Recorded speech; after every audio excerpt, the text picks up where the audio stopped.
Now, a word from our sponsor, Fabric by Gerber Life. Yetis, well, Jack and I were on vacation. We were hanging out with our family. We were hanging out with our sons. We have 3 pod sons in this podcast. I got 2, Nick's got 1, but they're all of ours. I'm the pod father. Jack is the padre. Those are our new titles. And we both have pod sons now. So Nick and I both got life insurance to protect the pod sons. Besties, if your family depends on you, you should consider life insurance. Pod sons or pod daughters, you should consider life insurance. Well, Fabric was designed by parents for parents to help you get a high-quality, surprisingly affordable term life insurance policy in less than 10 minutes. Life insurance makes sure that your family is taken care of financially if the unexpected happens to you. So join thousands of parents who trust Fabric to protect their family. Apply today in just minutes at meetfabric.com/tboy. Policies are issued by Western Southern Life Assurance Company. Not available in certain states. Prices subject to underwriting and health questions. So go to meetfabric.com/tboy today. That's meetfabric.com/tboy.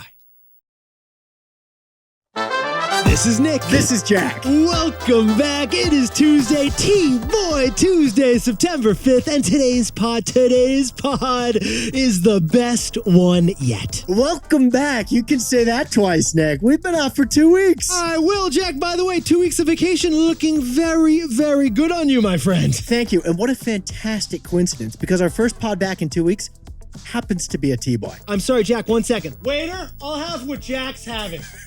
Oh, it's a T-Boy. Jack, first story. What do we got for the show? Burger King is being sued for false advertising. And so is just about every other fast food company. And we're not just complaining about that measly McFlurry. We're now filing complaints about that McFlurry. In court. For our second story, the number one theme to look out for in the stock market this fall. What is it, Jack? The return of the IPO. Yetis, it is back to school for the initial public offering. And our third and final story. Two-sport legend Deion Sanders just coached his new college football team to a shocking victory. Deion's success on the football field is a lesson for business. But Yetis, before we hit that fantastic mix of stories. It's just the best mix of stories to come back to. We have the best job in business, Jack. Yes, we do. But Yetis, we have great news for you. While we were gone, those 2 weeks we were off, there was no business news to report. Okay, so Jack and I jumped in T-Boy style. There were no headlines. There were no stock stories. There was not a single market-moving movement out there. That's actually why we picked the last 2 weeks of August for our vacation. It's a dead time. Because Wall Street was hanging in the Hamptons. And Silicon Valley is at Burning Man. Actually, Silicon Valley, they're still stuck at Burning Man. Yeah, they're still at Burning Man. If you're on the playa, we're feeling for you. We're thinking of you, venture capital. But we're back, and so is the news, and so is this pod being the best one yet. Today's pod, the first pod back from vacation, is an absolute T-Boy. Jack, I have to ask you, though, before we kick off the show, what were your 3 biggest takeaways from the time on Block Island? Number 1, walking on the sand is a strenuous workout. I mean, I'm schwitzing just thinking about it right now, Jack. Number 2, salt water is the best hair product, and it's free. I'm sorry, Sephora, you can't bottle that, but you could. Number 3, if you're at the ice cream truck and they accept cash only, buy a cone for the guy or the kid who didn't bring cash. That is a legendary move. Pay it forward. Someone did it for me twice over my trip. Did you end up doing it? Mint chocolate chip for the guy behind you? I haven't yet paid it forward. I have a deficit. But it's a great idea. I love that takeaway, Jack. Nick, what were your 3 big takeaways from your time on Nantucket? Jack, thanks for asking. First takeaway, the best lobster rolls aren't served cold. They're served warm. Always toast the bun with butter. Second takeaway, always ask for an upgrade. Why not? You deserve it. There's no cost, just ask for the upgrade. And final takeaway, when you're on vacation, delete your alarm app. Or simply turn it off. It's also a good option. That's a good option, Jack. Yetis, we missed you very much while we were gone. Besties, thank you for letting us rest our vocal cords. We have a huge autumn planned for you this fall. This is a big autumn, Jack. What are you thinking over there? Stash that SPF right now. Drop that daiquiri. And cookie that crisp. Because Yetis, it is time for the best one yet. Let's hit those 3 stories. 15 years before this song, 2 boys from the Northeast met in a dorm. They had an idea that caused a cultural storm. It's the best one yet, but the best is the norm. Jack, Nick, that's it.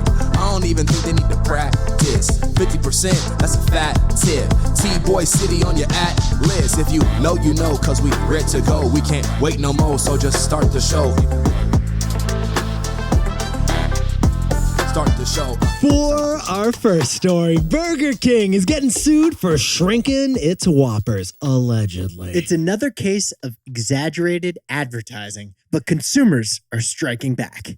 Jack, let's whip open the dictionary to kick off this story. Whopper definition, please give it to us. A Whopper is something huge. Jack, can you use that in a sentence for us? My nose may be big, but my dad, he's got a Whopper. You just insulted Big Ted, and I will not stand for it, Jack. Yeti's the Whopper. It also happens to be Burger King's biggest selling product, their biggest burger of all the burgers. But Burger King has been sued because their Whopper is not Whopper enough. And who are the victims of this sad victim-full crime, Jack? The plaintiffs of this case are Whopper eaters who expected a bigger beef patty. And their claim, Jack, what is it? Burger King marketing shows a patty that bulges beyond the bun. But in real life, that patty hides in the bun like a shy turtle. They are claiming that these depictions of the Whopper are, get this, 35% bigger than the real Whopper. You order a Whopper, you think you need like 5 napkins and 3 hands for this thing. How many napkins you need? 1. Wilder can easily handle this thing with his 2 tiny paws. I'm sorry, Jack, is this a Whopper or a slider? Can we get White Castle here as an expert witness? Nick, why don't you tell us what the plaintiffs in this case are demanding? What is this, a Whopper for ants? The plaintiffs are demanding $5 million and a promise from Burger King to stop rounding up in their marketing. Thank you for answering your own question on that one, Jack. You're welcome. Where is the beef, literally? Now, Burger King's response is that they're pretty clear that every Whopper has a quarter pound of beef. Burger King's huge team of lawyers believes that consumers understand that the burger in a commercial looks better than the burger in reality. But now a federal judge in Miami will decide if that's legit or not. I mean, honestly, Yetis, Jack and I have not seen this much controversy in the food business since, what'd you say, since Funa? Since the Funa thing? Subway's fake tuna scandal? Yeah, that was a disaster. But Yetis, here's what Jack and I found fascinating about this story. The biggest trend in fast food right now isn't pumpkin spice. It's false advertising. There have been a record number of lawsuits over misrepresentations of the fried food that we're ordering at the drive-thru. You walk in for a McFlurry, you walk out with a lawyer. Exhibit A, Taco Bell, they've been sued for their Crunchwrap Supreme being half as big as advertised. Exhibit B, Buffalo Wild Wings has been sued because their boneless wings are allegedly just chicken nuggets. Exhibit C, McDonald's Quarter Pounder. It was sued for the exact same reason as the Whopper. But Yetis, we didn't just notice that false advertising is trending. We jumped in T-Boy style and get these numbers. In 2008, there were only 19 false advertising lawsuits filed against the fast food companies. And Jack, how many false advertising lawsuits were filed just this year? Over 100. 5 times as many lawsuits as in 2008. Hey, Jack and I were sitting over vacation on the beach wondering, why is there a fast food false advertising lawsuit surge? The answer's our takeaway, and it's supersized. Naturally. So, Jack, what's the takeaway for our buddies over in the food industry? Social media has turned consumers into regulators. Yeah, these fast food portions, they are getting smaller. Like, that's the real thing. Like, we have talked to you before on this podcast about the rise of shrinkflation. Instead of raising prices because of higher costs,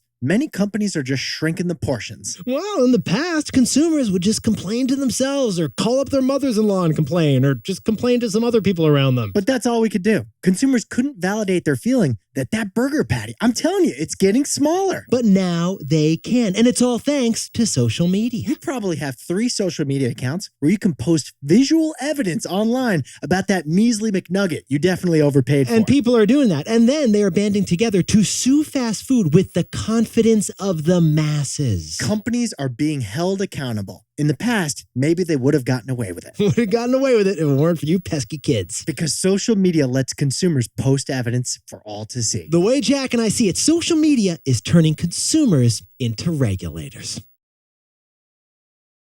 For our second story, the biggest theme of the fall for stock markets, it's IPOs. IPOs are back, baby. For the first time in 2 years, big names are going public again.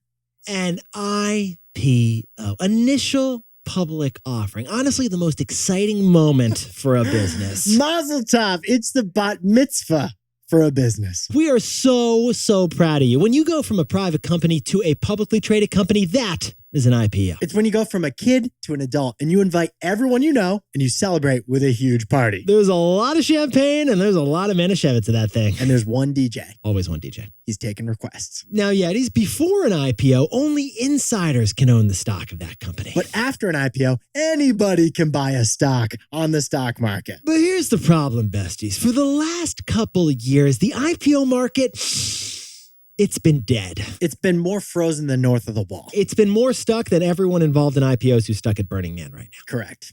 But not anymore. Get this, Yetis. In the last few weeks, 3 big tech companies just filed to go public. Who are they, Jack? First, we got friend of the pod, Instacart. Instacart, the grocery delivery app, they just filed to go public. Second, we got ARM. ARM, the computer chip company, they just filed to go public. And third, we got Klaviyo. Klaviyo, the e-commerce marketing company, also filed to go public. So why is this such a big deal that Instacart, ARM, and Klaviyo are all filing to go public at the same time? Well, it's such a big deal because these are the biggest IPOs in 2 years, literally, and they're happening at the same time. Yetis, let me back you up to 2021. That year, there was a record number of IPOs that we covered on this pod. How many do we have, Jack? What was the number here? There were 2,300 companies that all went public in the same year. And those 2,300 companies going public sold nearly $500 billion of new stock to investors just in 2021. Rivian went public. Bumble went public. Robinhood went public. It was an IPO party and all of us got invited. But then in 2022,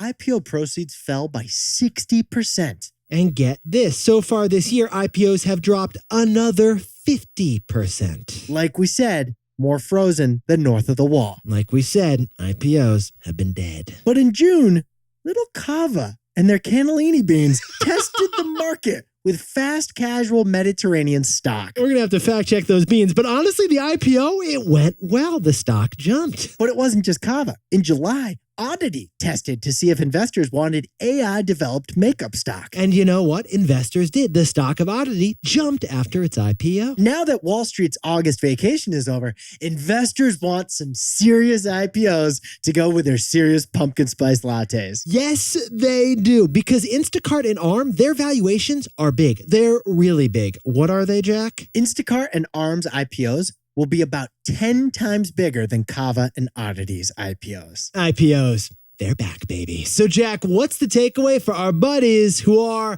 everyone in the stock market? The theme of this fall isn't sweater weather. It's IPO weather. Yetis, the stock market, it elicits images of money and numbers and suits. But honestly, the stock market is actually all about confidence. And for nearly 2 years, CEOs have had no confidence in this stock market. No, they have not. Starting in January 2021, stocks fell 25%, layoffs hit companies, and then interest rates got jacked up. No one was confident. And due to that lack of confidence, CEOs weren't going to debut their stock with an IPO. They weren't going to host a once-in-a-lifetime business bat mitzvah in a bad market. But today, the economy's looking solid, numbers are up across the board, and consumers are still spending. And most important, the stock market has clawed back over the past 2 years close to an all-time high. Just like Stella when she got her groove back, so have stock markets. That's why this fall, don't cozy up with a sweater. Cozy up with an IPO. Don't go apple picking. Go pick an investment banker. Don't mull wine. Mull over what stock you're going to buy. And now, a word from our sponsor, Athletic Greens. Yetis, you know what would not be the best one yet? If Jack was whipping up a takeaway and then he started coughing. Getting sick stinks, but it's particularly rough when you promised your audience the best one yet. That's what we do. So we tried AG1 because it supports our immune systems, helping you fight off the common sicknesses out there. Every morning on my way to the studio, I pound an AG1 so I can come to work tomorrow feeling healthy. I called Jack. I'm like, Jack, we hit our 3 stories. He's like, oh, he's drinking the AG1. AG1 makes us feel like we're protecting our bodies, our minds, and our peace of minds too. That's 75 high-quality vitamins, probiotics, whole food-sourced ingredients you mix into water for a tasty drink of goodness. If you're looking for a simpler, effective investment in your health, try AG1. You're going to get 5 free AG1 travel packs and a free 1-year supply of vitamin D with your first purchase. So go to drinkag1.com/tboy today. That's drinkag1.com/TBOY. Check it out. Sunday's dog food. Yetis, on vacation, Jack brought his puppy River, their family super mutt. The pics were adorable, Jack. Because people ultimately prioritize puppies. Yeah. Yeah. Well, watching her run off the leash on that empty beach, that was magical for Jack, although it scared me a little bit. But thanks to Sunday's dog food, River gets a magical moment twice a day. Because Sundays is made of USDA beef, all natural chicken. They toss in pumpkin, they toss in ginger. It's all for digestive support. This is like Michelin-starred stuff, Jack. These are human-grade ingredients for my dog, and they come delivered to your door air-fried, which means they're not messy for you. Okay, delicious for the animal, clean and easy for the human. Boom. River has been loving Sunday's dog food since we started a few months ago. So Jack and I worked out a special deal for our dog-loving listeners. 35% off your first order. Go to sundaysfordogs.com/tboy or use code TBOY at checkout. Let's spell it out, Jack. That's sundaysfordogs.com/TBoy. Can you spell it out again? No. No, please don't, please don't. Upgrade your pup to Sundays and feel good about the food you're feeding your dog. For our third and final story, Deion Sanders has made the University of Colorado football team the team of college football this season. Coach Prime shows the power of executives walking in their workers' shoes. Jack, if we're going to whip up this story, let's start with a loser. Can we talk about a losing record here?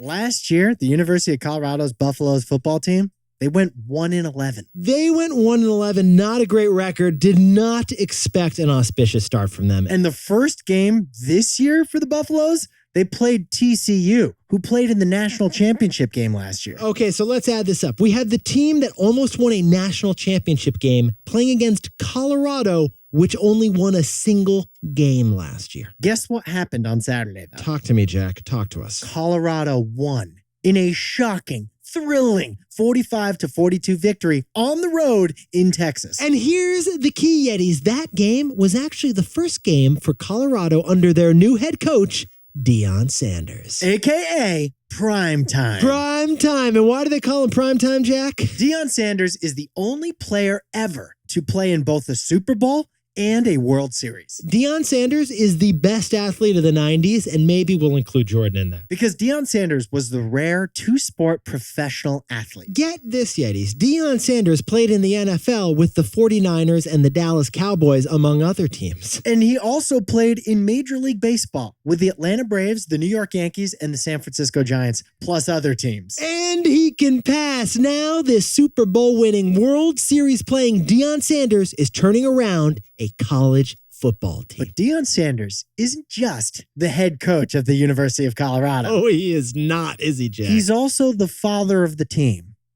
Literally. Literally. Because Yetis, Colorado's quarterback is Shedeur Sanders, who threw 500 yards on Saturday. That's Coach Deion Sanders' son. Oh, and how about Shiloh Sanders, who got 10 tackles in that big win for Colorado on Saturday? He led the team in tackles, and that's Deion's other son. Yeah, they're both on the team coached by Deion. You got Coach Prime, and then you got Prime Jr. and Prime the Third. Now we know what you're thinking, Yetis. He can't be the father of the whole team. That's true. Well, the rest of the University of Colorado football team isn't related to Deion Sanders. But they're basically his family. Because guess what?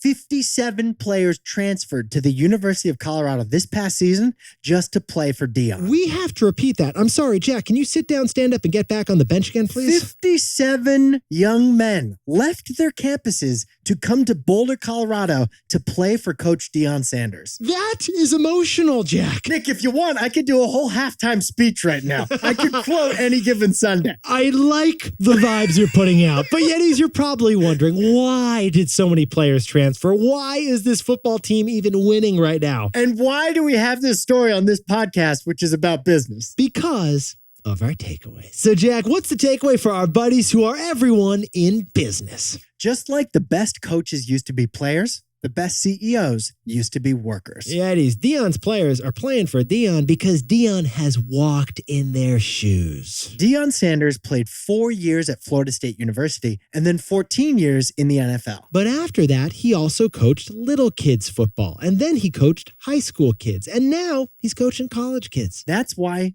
Deion is an outstanding recruiter. He is respected by all the players for coaching at every level of the game. Well, Yetis, Jack and I saw this story and we thought of an important business lesson. Executives can have the same thing. executives who've walked in the shoes of their workers have an advantage. For example, Mary Barra, CEO of General Motors, began her career inspecting fenders at a Pontiac assembly line. And look at Bob Iger, the CEO of Disney. He used to report the weather for an ABC affiliate, which was one of Disney's TV stations. Bob Iger used to be a weatherman. Both Mary and Bob, like Deion, are respected and prolific leaders. Because the best coaches used to be players and the best CEOs used to be workers. Jack, can you whip up the takeaways for us for our first pod back? Burger King and many other fast food chains are being sued for false advertising. Because consumers can post pictures on social media, we can hold companies accountable. Consumers are acting like regulators. For our second story, after a 2-year IPO drought, the market is back, with Instacart and Arm both going public. Yetis, this fall isn't about sweaters, apple picking, or mulled wine. This fall is about IPOs. And our third and final story is Deion Sanders. He's turned the University of Colorado into the team of college football this year. The lesson for business: executives should walk in the shoes of their workers, just like Deion. But Yetis, this pod's not over yet. Here's what else you need to know today. We have got 2 major events in the next week that could shake up the economy, don't we, Jack? First, 1 week from today, on September 12th, Apple is unveiling the new iPhone. iPhone sales have been slowing, so why not just launch a new iPhone 15? Do not buy an iPhone today. It'll be $100 less next week. And second, on September 14th, workers at Ford, General Motors, and Chrysler could all go on strike. Stella got its groove back. So have labor unions. Yes, she did. Oh, time for the best fact yet. This one whipped up by Jack and me over vacation. Jimmy Buffett, who I like to refer to as James Buffet, sadly passed away this past weekend. The man who created a whole new genre of music, island escapism. I blew out my flip-flop. And stepped on a Pop-Tart. He wasn't just a musician, though. He was an early pioneer in turning musical success into a broad array of business enterprises. That was doing $2 billion a year in revenues. He named the company Margaritaville, which was the only song of his that hit #1 on the Billboard charts. And he expanded that song into resorts and cruises and restaurants and smoothie machines. And a Sirius XM radio station we can all still listen to today. One song, Margaritaville, was doing $2 billion a year in entertainment revenue. One song spawned a business empire. Yetis, you're looking fantastic. Jack, you are still glowing over there. This is a real tan. I wasn't questioning you, but now I'm going to start questioning it. Yeah, I'm telling you, it's a real tan. You sound as guilty as a guy who hasn't given a free cone to the guy behind him, Jack. Yeah, and this burger's a quarter pounder, isn't it? Yetis, Jack and I love being back with you. If you know, you know. Thanks for making today another T-Boy. Celebrate the wins.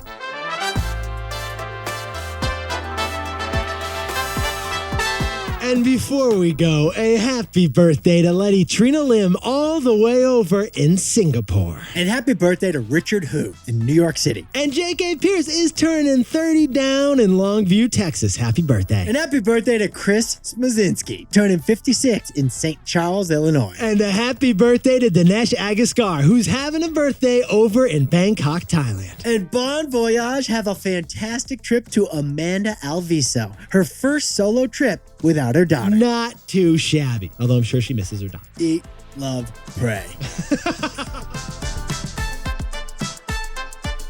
This is Jack. I own stock of Bumble, Disney, and Ford. And Nick and I both own stock of Apple and Robinhood. Dude, awesome work. Oh, that was amazing. Amazing. Great dance. Great job. So let's just redo it from the... I'm just kidding. That was amazing.